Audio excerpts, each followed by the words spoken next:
Assalamualaikum warahmatullahi wabarakatuh. Saya akan mempresentasikan materi relasi dan fungsi. Apa itu relasi? Sepintas sih, relasi itu dimaknai dengan suatu hubungan, entah itu orang, benda, konsep, maupun situasi. Sama halnya dengan istilah relasi matematika. Relasi merupakan hubungan antara suatu anggota himpunan dengan anggota himpunan lainnya.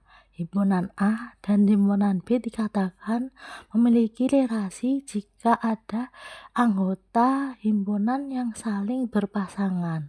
Cara menyatakan relasi yang pertama menggunakan diagram panah merupakan cara yang paling mudah untuk menyatakan suatu relasi.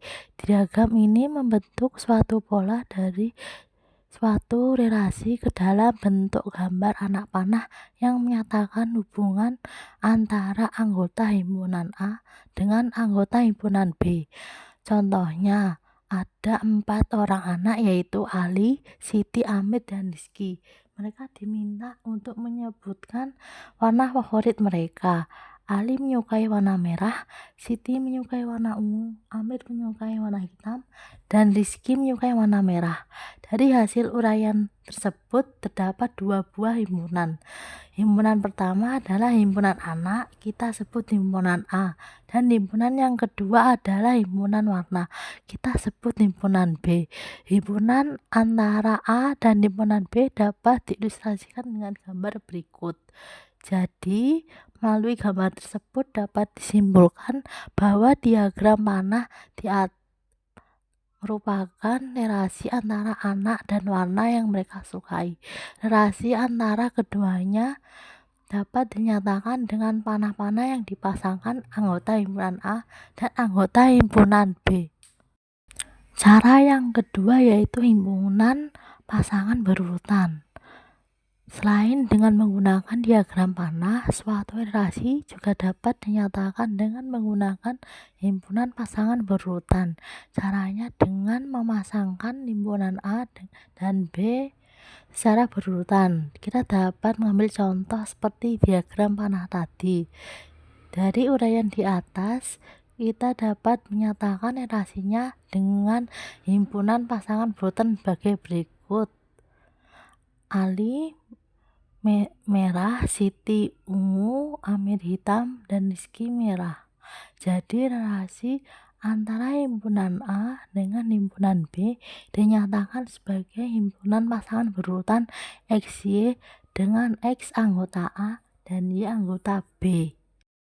Untuk cara ketiga menggunakan diagram kartesius bisa menyatakan relasi antara dua himpunan dari pasangan berurutan kemudian dituliskan ke dalam bentuk titik-titik. Contoh dari relasi antara anak dan warna kesukaannya yaitu A sama dengan buka kurung Ali, Siti, Amit, dan Rizky, dan himpunan B sama dengan buka kurung merah, ungu, dan hitam tutup kurung dapat digambarkan sebagai diagram. Selanjutnya, apa itu fungsi? Fungsi adalah relasi dari himpunan A ke himpunan B jika setiap anggota himpunan A berpasangan tepat dengan satu anggota himpunan B. Semua himpunan A atau daerah asal disebut dominan, sedangkan semua anggota himpunan B atau daerah kawan disebut kodomain. Hasil pemetaan antara domain dan kodomain disebut rank fungsi atau hasil fungsi. Cara menyatakan fungsi sama halnya dengan relasi. Fungsi juga dapat dinyatakan melalui 3 cara, yaitu diagram panah, himpunan pasangan berurutan, dan diagram kartesius. Kita ambil salah satu contoh menyatakan fungsi menggunakan diagram panah. Misalkan himpunan A 1, 2, 3 dan himpunan B 1, 2, 3, 4. Fungsi A sama dengan B digambarkan sebagai berikut. Maka diagram panah dapat disimpulkan dominannya A adalah 1, 2, 3, kodomainnya adalah B 1, 2, 3, 4 dan rank fungsinya adalah 2, 3, dan 4. Sampai di sini bisa dinyatakan kalau fungsi merupakan bentuk relasi khusus. Setiap fungsi sudah pasti relasi, namun setiap relasi belum tentu fungsi. Oleh karena itu, ada syarat khusus yang harus dipenuhi agar relasi bisa dikatakan fungsi. Apa saja ya? Syarat relasi dapat dikatakan fungsi terdapat dua. Yang pertama, tidak boleh ada anggota domain yang tidak berpasangan. Artinya seluruh anggota domain harus memiliki pasangan. Tidak boleh ada anggota domain yang berpasangan lebih dari satu atau bercabang. Contoh relasi juga merupakan fungsi.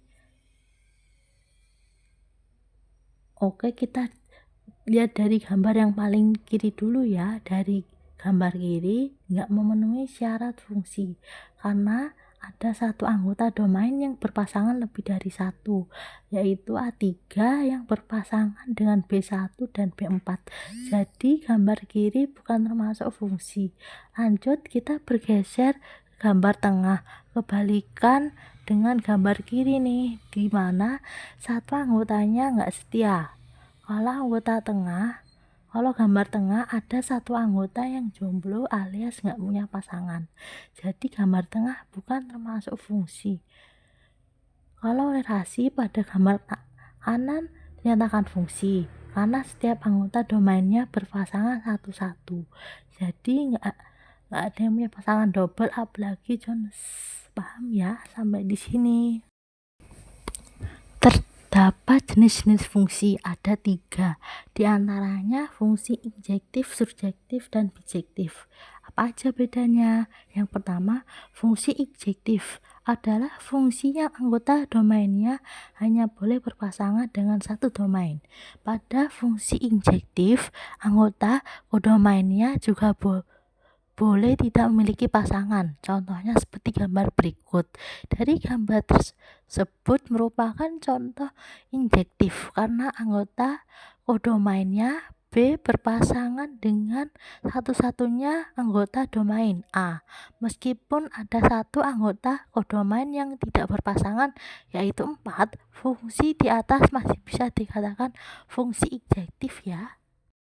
Yang kedua yaitu fungsi surjektif, adalah fungsi yang anggota kodomainnya tidak boleh ada yang tidak berpasangan.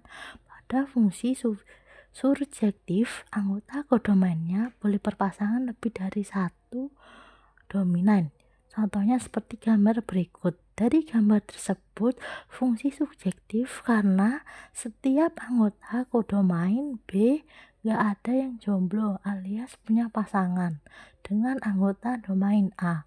Meskipun anggota domainnya punya pasangan yaitu C3 dan D3.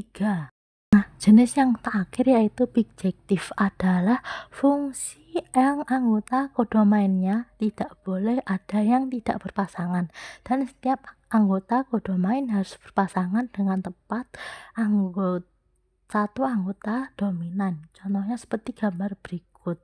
Kalau kita perhatikan gambar fungsi objektif tersebut, semua anggota kodomain B punya pasangan satu-satu dengan anggota domain A. Pada fungsi bijektif ini, jumlah anggota domain harus sama dengan anggota B, sehingga dapat berpasangan satu-satu.